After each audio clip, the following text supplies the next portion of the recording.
Que bom que você escolheu celebrar a Deus com a gente. Que Deus fale ao seu coração através de tudo que for realizado aqui. Vivam, lugar para se sentir bem.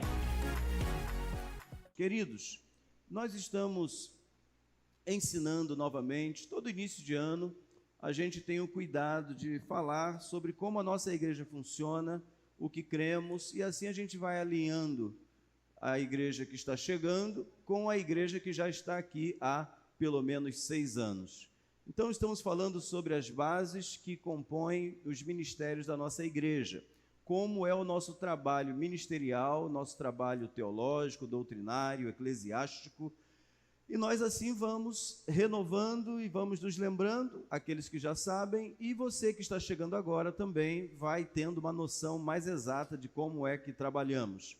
Então, uma igreja que adora ao Senhor, ela atrai a presença do Senhor, Jesus fica evidenciado na adoração, tudo é focado em Jesus, e quando esta adoração legítima, verdadeira, ela acontece numa igreja, isso gera corações que também sentem paixão pelas almas perdidas.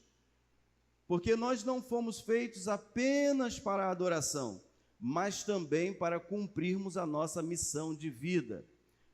É muito gostoso estar num lugar aprazível como este, climatizado, cadeiras confortáveis, é muito bom. Mas pergunta aos 22 missionários da nossa igreja que foram ao Amazonas, lá naquela região maravilhosa, quantas coisas boas Deus fez, quanto da presença de Deus estava ali com eles e por meio deles, quanta coisa boa Deus faz quando uma igreja adora e envia, não apenas para a Amazônia, mas também para a sua própria cidade. Hoje são 25 células espalhadas pela cidade, e vamos chegar a 26 ou 27, porque temos casas, precisamos de homens e mulheres que adoram ao Senhor em espírito e em verdade, que tenham paixão por aqueles que estão perdidos. Então não é só adoração, mas também a missão. Fiquei muito feliz porque no grupo lá das células, então as pessoas começam a mandar as fotos. Quantos rostinhos novos, quanta gente nova, chegando tanto para as células antigas, quanto nas células novas da nossa igreja.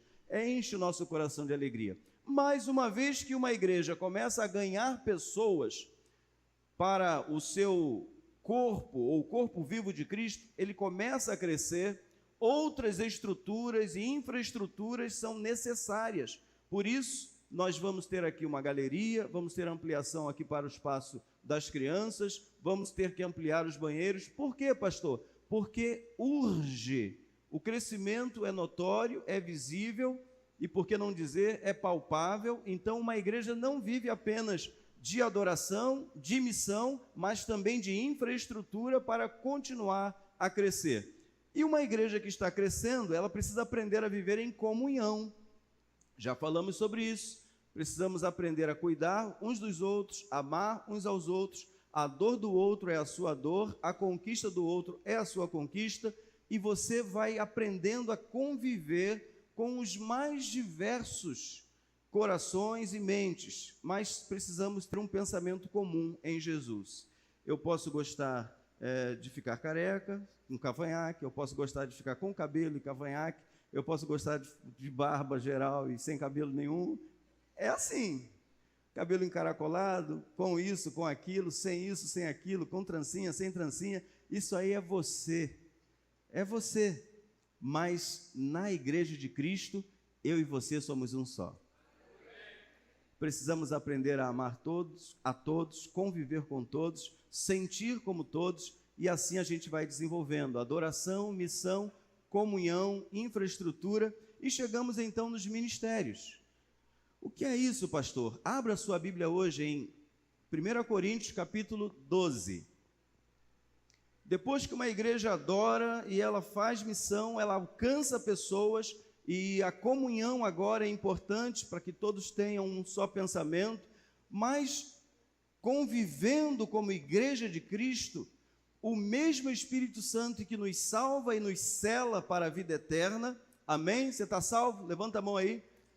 É isso. O Espírito Santo te selou, mas esse mesmo Espírito te deu poder e autoridade sobre os espíritos malignos, sobre as doenças, sobre as enfermidades, e ele te deu uma capacitação fantástica para cumprir a missão.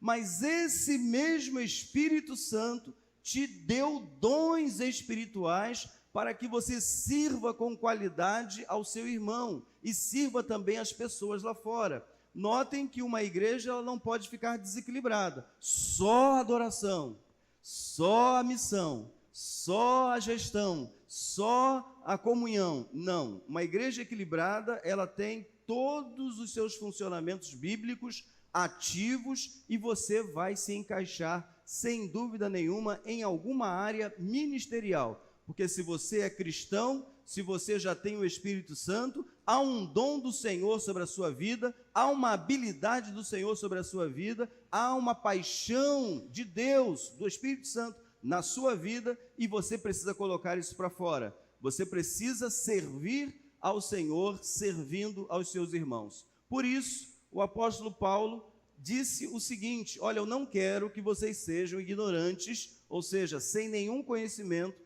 acerca dos dons espirituais. Porque o dom espiritual é uma capacitação de Deus para a minha vida e para a sua vida, para que a gente possa servir na igreja da melhor maneira possível, para edificar o corpo de Cristo e que todos nós, em pouco tempo, vamos chegar à plenitude do conhecimento de Jesus, se estivermos andando ajustados pelo Espírito Santo. Aqui não é o pastor quem indica ninguém para função nenhuma. Aqui é o Espírito Santo quem indica. Como, pastor? Descobrindo o dom espiritual, a sua paixão e a sua personalidade, para que você seja inserido no corpo de Cristo, que é a igreja local, no lugar certo, com a motivação certa, pelo propósito certo, com o coração certo. Quem entendeu, diga amém. Se você não entendeu, assista novamente essa mensagem logo mais, quando chegar em casa, que você vai conseguir colocar tudo aí na sua compreensão. Então, eu quero ler com vocês, hoje, o texto de Paulo escrevendo aos Coríntios, no capítulo 12, a sua primeira carta. Assim está escrito: a respeito dos dons espirituais, não quero, irmãos, que sejais ignorantes, ou seja, sem conhecimento. Sabeis que outrora, quando erais gentios, ou seja, ainda não eram cristãos, ainda não eram convertidos, deixáveis conduzir-vos aos ídolos mudos, segundo eres guiados. Por isso, vos faço compreender que ninguém que fala pelo Espírito de Deus afirma anátema Jesus, ou maldito. Por outro lado, ninguém pode dizer Senhor Jesus, senão pelo Espírito Santo. Ora, os dons são diversos, mas o Espírito é o Espírito é o? São muitos dons, diversos dons, mas o Espírito é o mesmo. E também há diversidade nos serviços, mas o Senhor é o mesmo. Repita comigo: o Senhor é o mesmo. Muitos serviços. E há diversidade nas realizações, mas o mesmo Deus é quem opera tudo em todos. Notem, dons espirituais têm a ver com a capacitação do Espírito Santo. Notem que a diversidade dos serviços é para que nós engrandeçamos ao Senhor Jesus, o Senhor é o mesmo, e aquele que opera e realiza todas as coisas é Deus, por meio do mesmo Espírito. Então vejam bem, não é porque você tem o dom tal que você é o tal. Quem está entendendo? Não é porque você tem um dom que aparentemente é irrelevante que você é irrelevante. Foi isso que o apóstolo Paulo disse. Ah, porque eu não sou o pé, não sou do corpo. Quem disse isso? Ah, eu não sou a mão, eu queria ser a mão. Não, mas o Espírito Santo te capacitou para você ser o pulmão. E nós precisamos entender que alguns terão paixão missionária e outros terão prazer em organizar os que vão para a missão. Conseguem entender como o Espírito Santo trabalha? Quantos aqui gostam de administrar números? Quem aqui gosta de contar os números? Aí é outra coisa, né? Quem aqui gosta de sentar-se e organizar completamente um ministério? E existem pessoas que não serão tão boas nisso, mas serão aqueles que vão atrair as pessoas para aquele ministério. Conseguem entender isso? Durante muito tempo a gente achava que a mesma pessoa que tinha capacidade atrativa, ou seja, capacidade de reunir pessoas, ela também deveria ser o administrador, o gestor, aquele que vai organizar tudo. Era uma falha que cometíamos, e cometemos isso durante muito tempo. Por isso que nós precisamos de todos no corpo de Cristo. Vai ter gente boa demais na igreja que vai potencializar o seu ministério e a sua capacidade de reunir pessoas no seu entorno. Mas se você for um líder que ainda não entendeu que você tem peças que vão te ajudar no desenvolvimento, no seu crescimento, para que você possa seguir firme, orando, jejuando, estudando a palavra, enquanto outros estão pensando em como vai captar os recursos, pensando em como vai fazer, tudo para a honra e para a glória do Senhor, mas cada um no seu devido lugar. Pastor, todo cristão precisa orar? Sim ou não? Sim. Mas existem pessoas separadas pelo Espírito Santo que são apaixonadas por oração, que respiram oração, que querem muito uma vigília de oração, que querem muito uma jornada de oração, que querem orar por 40 dias e 40 noites sem parar, por um propósito específico. Quem coloca isso é o Espírito Santo. Não se trata de ser mais forte, mais poderoso, mas é o Espírito Santo que separa essas pessoas na igreja, no corpo de Cristo, para que elas então sejam o combustível espiritual daquela igreja. Queridos, nem todos aqui oram como deveriam orar, mas Deus separou alguns aqui para orar por você e por mim, com intensidade, com inteireza de coração, sabendo que foi levantado para isso. Nós todos precisamos orar, sim ou não? Sim. Mas quem tem dom, ele vai orar diariamente. Eu me lembro da irmã lá de Itapetinga, mãe do nosso irmão Sandro, me fugiu o nome dela agora aqui, mas maravilhosa. Irmã Marlene. A irmã Marlene, ela tinha um caderno de oração. E lá estava o meu nome, o nome do pastor Marcos, o nome da Raquel, na época o nome do Jean. E ela tinha aquele caderno de oração e tinha um coração, queridos. Ela fez um coração, lembra, Raquel? Um coração lindo, vermelho. E lá dentro daquele coração estavam os nomes por quem ela orava. Você já pensou nisso? Você já teve essa ideia? Você tem um caderno de oração? Eu sei que alguns aqui têm. Alguns são pouquíssimos, mas tem. Por que tem, pastor? Porque Deus colocou isso no coração delas. E elas estão fazendo isso com intensidade. Nós precisamos de mais pessoas que criem esse hábito devocional, essa vontade de orar.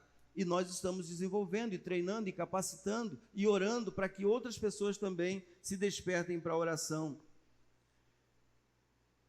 A manifestação do Espírito é concedida, versículo 7, a manifestação do Espírito é concedida a cada um visando o quê?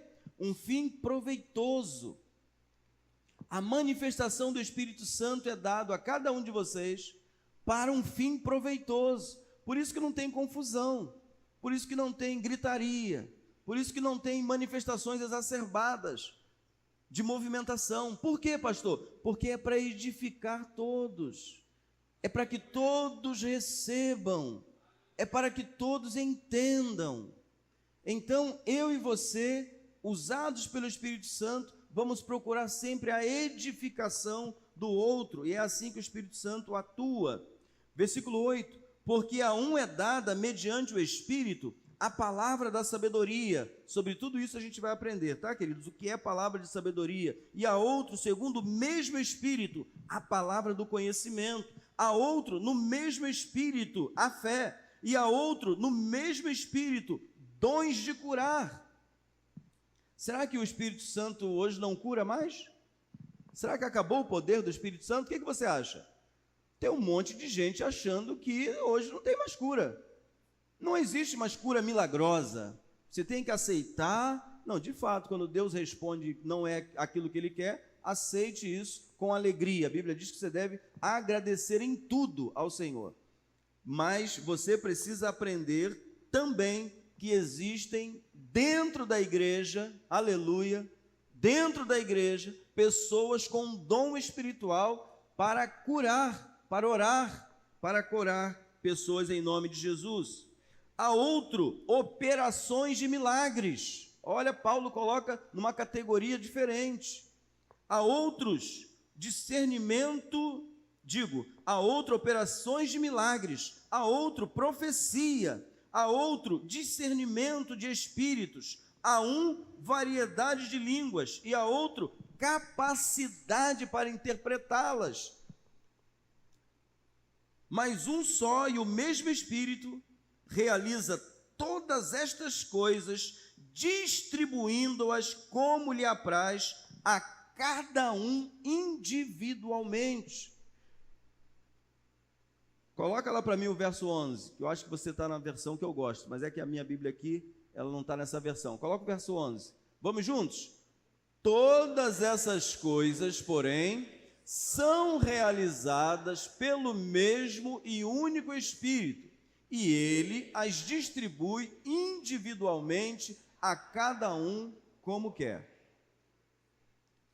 Não é o que você quer, é como o Espírito Santo te fez e o que Ele te deu. Pastor, como é que eu vou descobrir isso? Nós temos o perfil de servo, que é o pontapé inicial para você descobrir a sua paixão ministerial, a sua personalidade, sobretudo o seu dom espiritual, para você ser alocado em alguma área aí do corpo de Cristo. Agora, ninguém pode achar que o dom do outro é maior, menor, ou que aquele irmão é louco, aquele irmão é maluco. Não, não, não. Nele está se movendo o Espírito de Deus, porque o texto está dizendo que mais um só, e o mesmo Espírito opera todas estas coisas, repartindo particularmente como quer. Agora, você, meu irmão, que tem discernimento espiritual, precisa entender que um cristão não ouve vozes. Amém? Um cristão não ouve vozes, ouve a voz do Senhor. Pastor, eu ouvi um negócio, mas eu não sei. Se você não sabe, você precisa saber.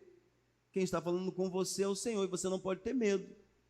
Quem aqui já passou pela seguinte experiência? Sentiu alguma coisa no coração em relação a alguém? O Espírito Santo falou, olha, você tem que ir lá e dizer isso aqui para ela.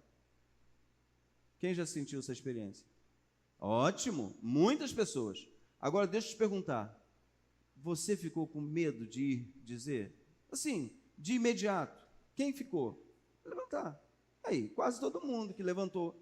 Por quê? Porque é um assunto espiritual.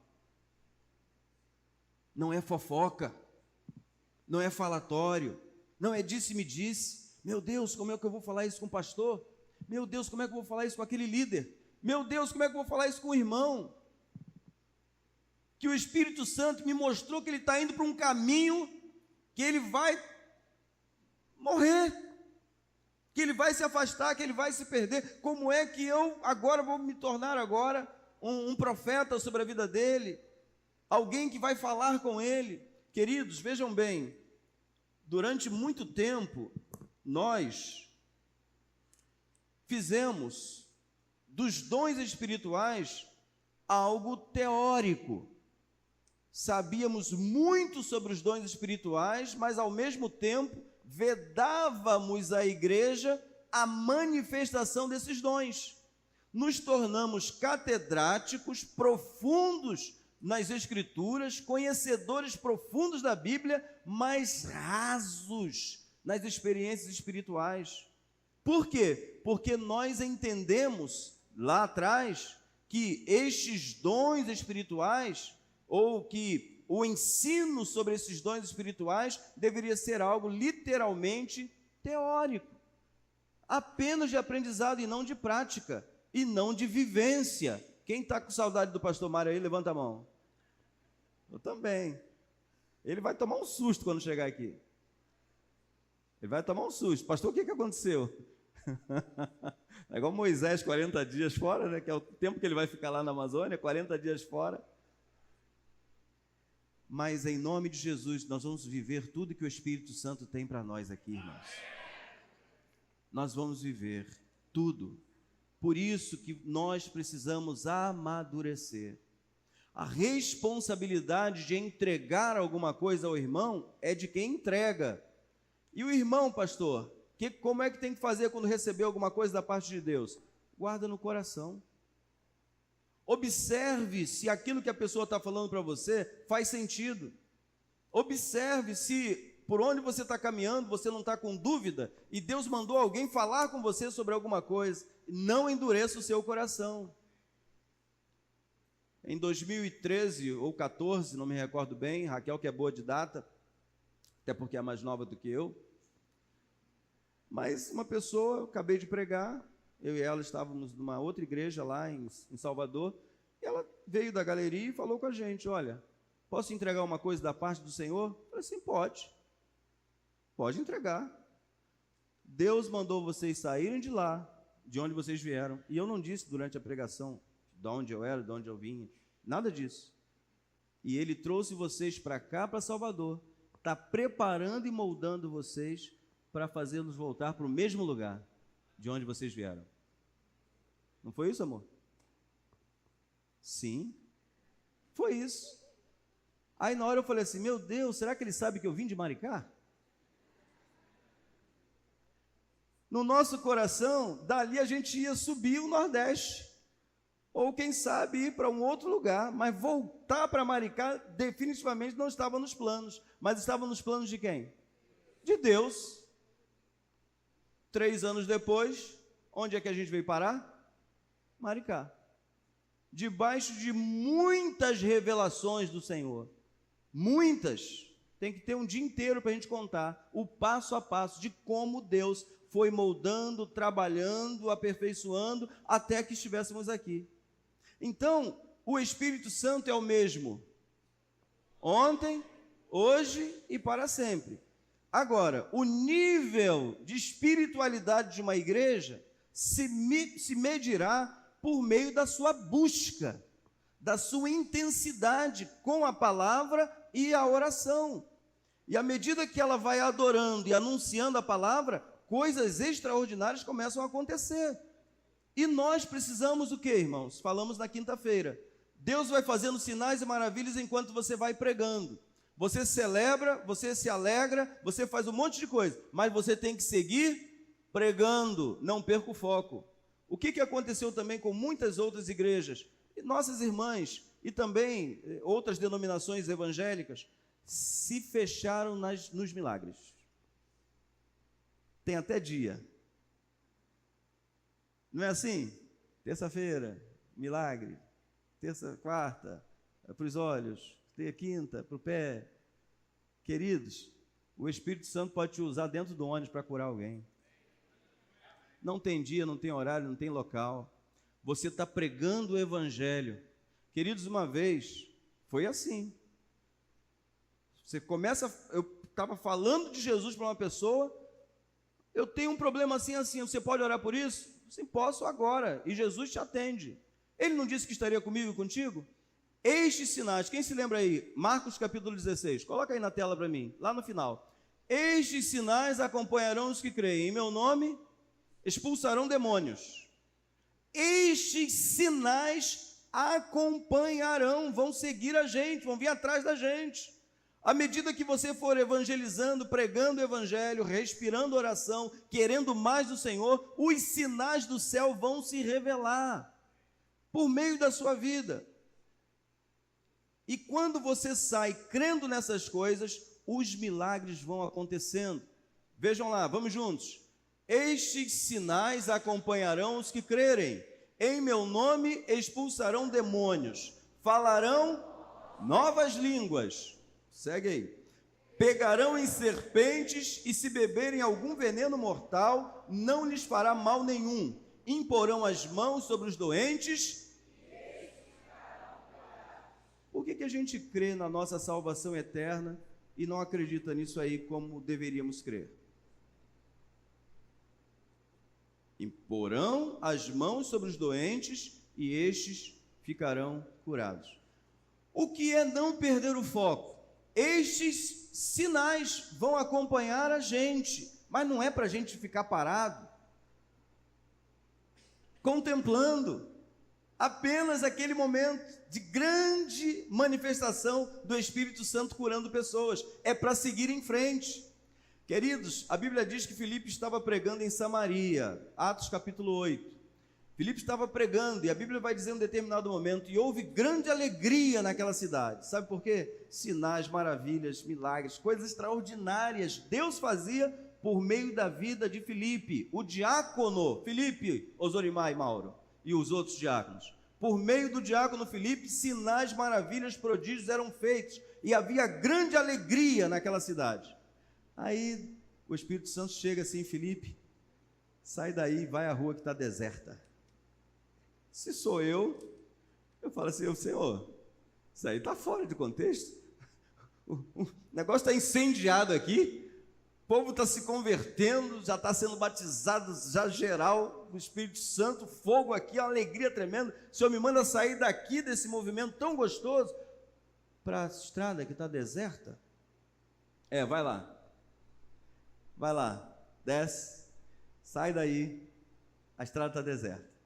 Aí a Bíblia diz que Filipe viu uma carroça, e o Espírito Santo falou com ele: corre atrás dela, vai lá, senta lá, conversa lá com aquele único, aquele ser que está lá.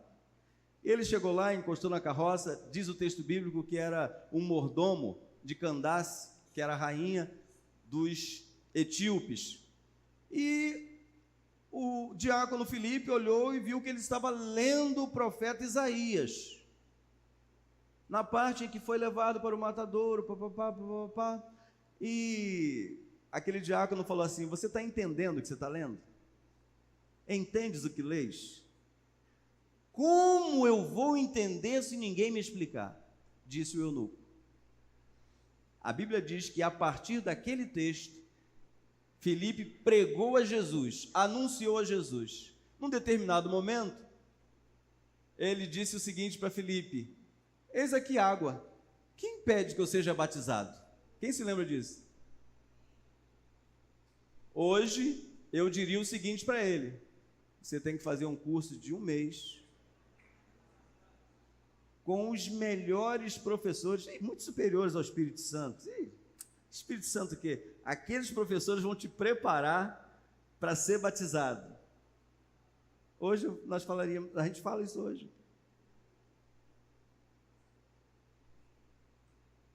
Mas isso é um cuidado que a igreja tem que ter, porque a igreja, hein, Francisco? Joaquim? Porque isso tudo, irmãos, é a gente que faz. Um dia, o nosso batistério vai estar sempre cheio d'água. Amém? Você crê nisso? Porque a gente condiciona o batismo a se tornar membro da igreja. Vocês vão ver o que diz o texto. A Bíblia diz que Filipe falou assim: nada impede, você crê? Creio. Desceram, crê que Jesus é o Senhor? Creio. Desceram e foram ambos para a água, e Filipe o batizou. Depois disso, a Bíblia diz que o eunuco seguiu cabisbaixo, triste, sem saber nada do que tinha acontecido. É isso que diz o texto? Estão colando aí, né? Jaqueline é terrível, esses educadores religiosos, rapaz, sabe a Bíblia e vai botando tudo lá. Se eu falar alguma coisa aqui de contrário, eles já sabem lá. Não, pastor, não é isso não. Como é que está escrito aí? Que o eunuco saiu o quê? Cheio de alegria, pleno, completo, seguiu feliz o seu caminho. Aí sabe o que aconteceu com Filipe? Está escrito, deve estar escrito aí também para vocês. Ela vai colocar daqui a pouco. A Bíblia diz, foi o primeiro, adolescentes, olhem para mim, primeiro teletransporte da história, não vai ser daqui a alguns anos não. Foi quando o Espírito pegou Filipe daquela estrada deserta, pegou a água ali, batizou, pegou ele e jogou lá na frente dos outros apóstolos que já estavam indo dias à sua frente. Botou lá na frente. A Bíblia diz que ele foi retirado daqui pelo Espírito e foi lançado lá em Azoto. Sabem por quê, queridos? Quando eu e você andarmos na direção do Senhor, na presença do Senhor, cumprindo o que Ele quer, a gente vai ver coisas assim também. O Espírito Santo não está limitado ao que eu e você entendemos. É o mesmo Espírito que tem poder para transformar gente falida, quebrada, toda distorcida, lá no mundão. Esse mesmo Espírito que entra e faz a pessoa chorar o culto todo, pastor Gabriel, sem entender o que está acontecendo, é esse mesmo Espírito que faz isso no coração do pecador, que também opera sinais, maravilhas e prodígios por meio da minha e da sua vida. Consegue entender isso? É o mesmo. Quem aqui não nasceu num lar cristão? Não nasceu. Olha quanta gente não nasceu. Vocês têm uma experiência de conversão muito maior do que quem cresceu dentro da igreja.